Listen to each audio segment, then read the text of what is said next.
Hello everyone. How was the Labrynth event? For me, it's kind of boring to play against only one deck all the time. So, just like what Rufixed Inferno suggested, I'm trying this silly FTK in order to have fun.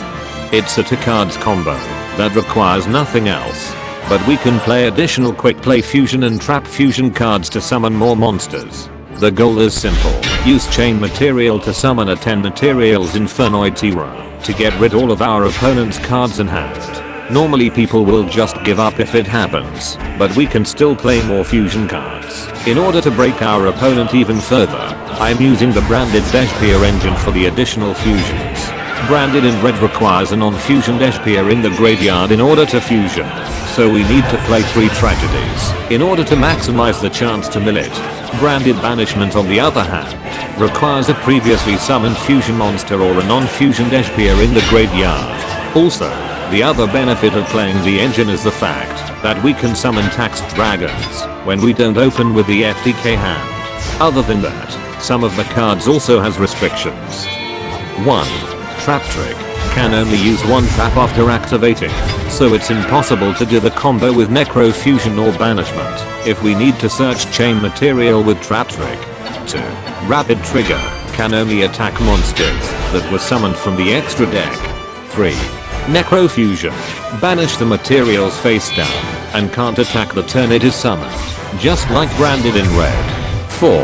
Infernoid Tira must be summoned at Chainlink 1 in order to activate its effect, so don't forget to toggle on. 5. Other Infernoids can't special summon itself if we control monsters with level 9 or higher in total. Also, since we're already playing a 10 Garnets deck, it won't hurt the deck significantly if we add another one.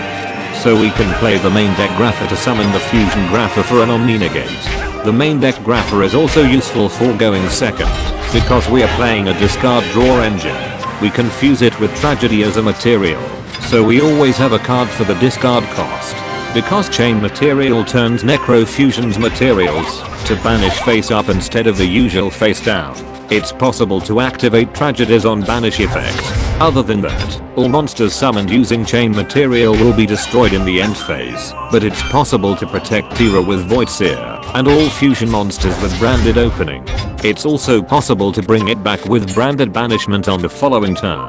The best target for it is Grapher, since it's possible to banish Tira to summon an Unclawed Deviety instead. Both are strong Infernoid boss monsters that can board wipe and negate. An Unku destroy all monsters and negate spell or traps, while Deviety destroy all spell and traps and negate monster effect. Sometimes our opponent will try to negate Tira, but it's possible to protect it with Voidseer or Eagle Booster if it's summoned to the extra monster zone. Or you can just use Comedy or Solemn Johnson, since there's no ash in the event. Comedy is just too good. It protects Alibi from Imper when it's in your hand, and protects Tira when it's in your graveyard. Other than that, these are the cards that can negate. 1. An Unku or Deviety. Tribute 1 monster to negate. 2. Decatron. Send an Unku or Deviety to the graveyard to copy its effect. 3. Comedy. Discard to negate anything targeting a face-up Despia, and tribute any fusion monster to dodge targeting effects. 4. Fusion Grapher. Discard a card for an Omni-Negate. Finally, it's also useful to have Elder Entity entities to be sent to the graveyard by Tira, just in case if there's a dangerous set card, even if we remove all cards from our opponent's hand. That's all for this variant. I'll probably try the other variants of the deck because it's funny. Until then, see you soon.